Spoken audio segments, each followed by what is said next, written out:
안녕하십니까. 오늘은 고급화학 2강을 하도록 하겠습니다. 내용은 수소 원자의 에너지 조리입니다. 여기 지난 시간에 스펙트럼 이야기를 했었죠. 스펙트럼을 설명하기 위해서, 수소 원자의 스펙트럼을 설명하기 위해서 보호가 양자화됐다라는 그러한 수소 원자의 전자는 양자화되어 있다, 이러한 개념을 도입했다고 이렇게 이야기를 했습니다. 자, 이러한 스펙트럼은 언제 방출되느냐? 에너지가 낮은 상태에 있던 안정한 상태의 전자가 들떠서 에너지가 높아지게 되면 불안정해지고, 이 불안정한 전자는 다시 거기보다 에너지가 더 낮은 전자 껍질로 이동을 해서 그때 에너지 차이만큼을 빛으로 방출한다고 했습니다.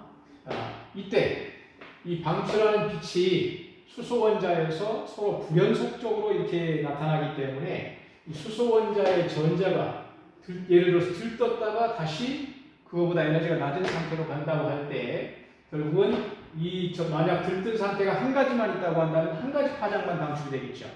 근데 여러 가지 선이 나온다는 것은 뭐냐면 에너지가 다른 곳이 여러 개 있다 하는 것을 뜻하는 것이고, 그 간격이 또 일정하지 않다고 하는 것은 이 들뜬 상태의 각각의 전자가 에너지가 서로 다른 곳이 있다 하는 것을 이야기하는 것입니다. 그러므로 보호가 이야기하기를 N이 1, 2, 3, 4 이런 식으로 주양자수가 1, 2, 3, 4 이렇게 갈수록 에너지가 더 점점 높아진다, 이렇게 이야기를 했었죠.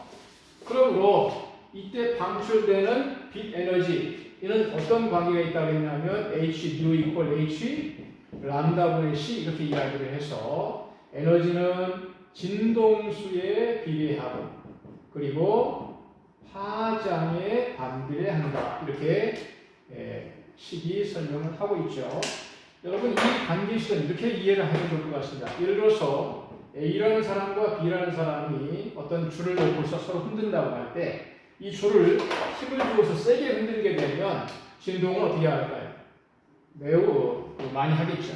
그런데 C라는 사람하고 D라는 사람은 이 줄을 그냥 한 번만 흔들고 이렇게 말았다고 합시다. 그러면 이렇게 진동을 많이 하는 것이 에너지를 어떻게 돼? 많이 받은 것이고, 이것이 에너지가 적은 것이다, 이렇게 생각해 보시면 결국은 진동수가 많은 것이 에너지가 큰 것이고, 진동수가 작은 것이 에너지가 작은 것이다, 이렇게 생각하시면 좋을 것 같고, 이 파장과의 관계는 한 번 진동하는 데 걸린 이 기간, 이 길이를 생각해 보시면, 에너지가 큰 이 경우는 파장이 짧고 에너지가 작은 이 경우는 파장이 길다, 이렇게 이야기를 생각하시면 이 식을 이해하기가 쉬울 것이다 라고 생각이 됩니다.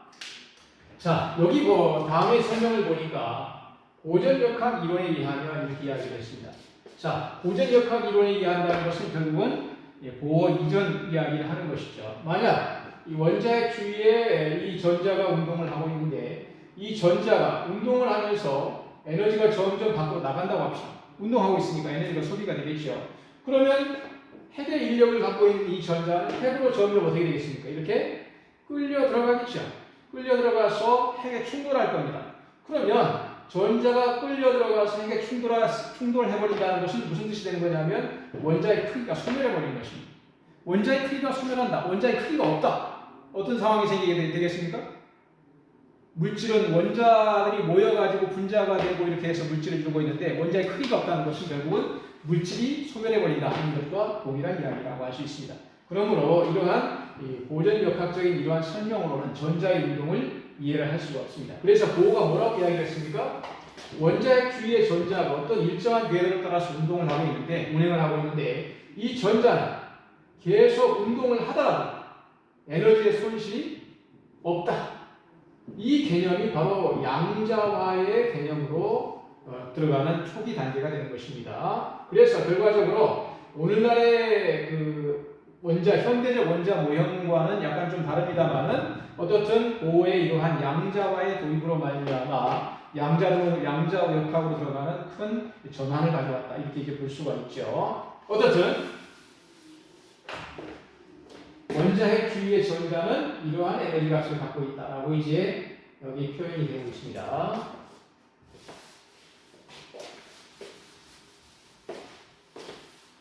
원자핵 주의 전자는 이 식을 보니까 이렇게 표현됐죠?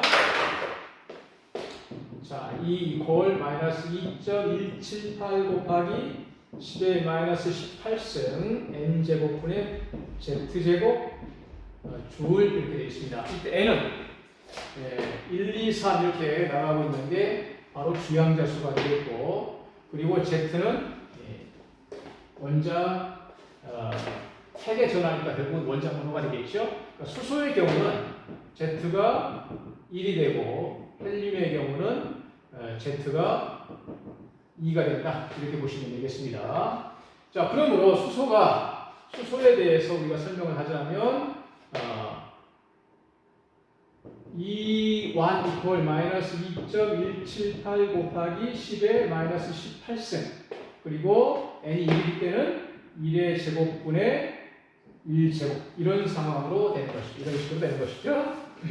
그리고 n이 2가 되면 동일하게 이 식은 앞에 마찬가지로 2의 제곱분의 1의 제곱, 이런 식으로 이제 표현이 되는 겁니다. 그래서 수소 원자에서 n이 1일 때는 전자가 가장 낮은 에너지 상태인 바닥 상태가 되고, n이 클수록 원궤도의 크기가 커진다. 원궤도의 크기가 커진다는 건 뭐죠?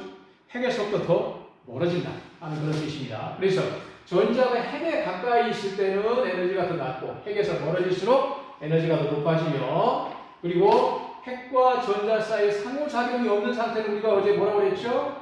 n이 무한대인 상태다 이렇게 이야기를 해서 그때 그 에너지는 0으로 수렴하게 된다 이렇게 이야기를 했습니다.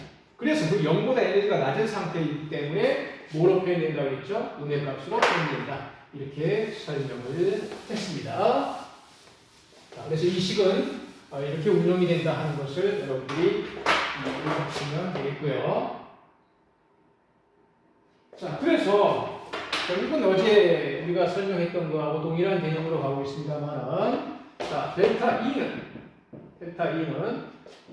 자, 만약 n이 1인 상태에서 n이 2인 상태로 들떴다가 2에서 1로 간다 합시다.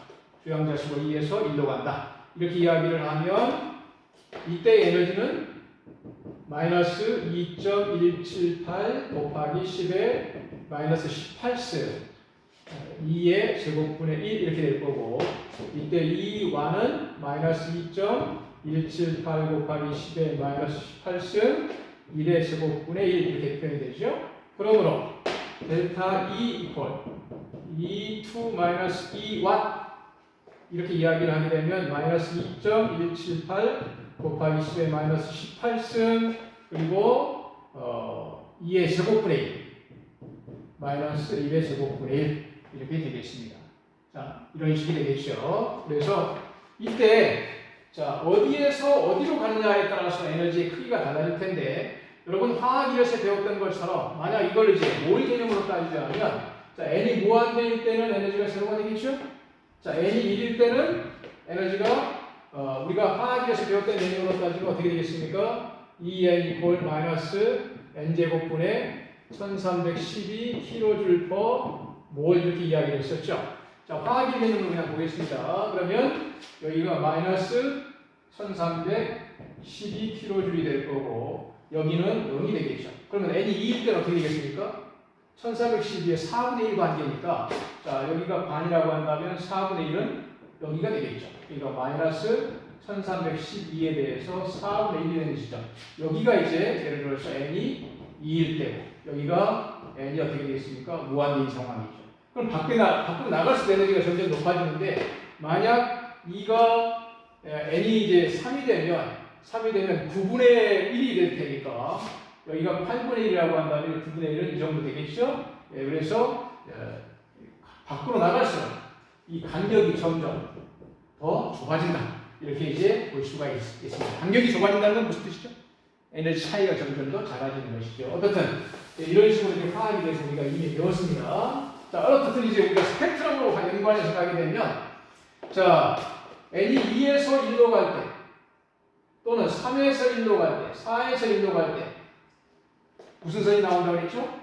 자외선이 나오고 이것을 라이먼 계열 이렇게 이야기를 합니다. 그리고, 자, n이 2인 곳으로 전자가 전이한다 하면 3에서 1로 가거나 4에서 1로 가거나 5에서 2로 가거나 또는 6에서 2로 가면 이때는 가시광선이 방출되면서 이거를 발목에 이렇게 이야기를 하고 n이 3인 곳으로 전자가 존재하게 되면 이때 나오는 스펙트럼은 파센 계열이라고 하면서 이때 적외선이 방출되는 것입니다. 자, 그래서 이걸 이제 스펙트럼을 표시해 보니까 자, 여기는 적외선 영역, 여기는 가시광선 영역, 여기서는 어떻게 되죠? 자외선 영역 이렇게 됩니다. 그러면 우리는 자, E equal H U equal H 뭐라고 그랬죠? 람다 분의 10을 했죠. 자, 여기 밑에 보니까 이 파장이 나와 있습니다. 자, 파장이 이쪽으로 갈수록 어떻게 되고 있죠? 길어지고 있습니다. 그러니까 파장이 길수록 에너지가 어떻게 되겠어요? 작겠죠. 그래서 이쪽이 에너지가 작고, 자, 이쪽이 에너지가 작고, 이쪽은 에너지가 더, 이쪽으로 갈수록 에너지가 더 커지는 것입니다. 자, 그래서 이 에너지가 작은 쪽의 적외선, 그거보다 에너지가 큰 가시광선, 이쪽 자외선으로 갈수록 결과적으로 파장은 점점 더 어떻게 됩니까? 짧아지는 것이죠. 자, 이런 관계입니다. 자, 파장이 길수록 에너지는 더 작아지는 것이죠. 이 식에서는 어떻든 여기서 적외선, 가시광선, 자외선으로 갈수록 에너지는 커지고 파장은 짧아지고 진동수는 많아지는 그런 관계가 되겠다라고 생각하시면 되겠습니다. 자, 그런데 우리 가시광선 가지고 다시 한번 볼까요? 자, 이 가시광선 중에서 가장 에너지가 작은 것이 뭡니까? 3에서 2로 가는 것이 가장 에너지가 작죠. 그럼 에너지가 가장 작은 것은 진동수가 작고 파장이 길겠죠? 그러니까 여기 가시광선 영역 중에서 또 가시광선 영역 중에서 가장 파장이 긴 이쪽으로 갈수록 긴 것이 바로 가장 긴 것이 바로 이제 3에서 2로 가는 것이다. 이렇게 볼 수 있겠습니다. 자, 이걸 확대해보면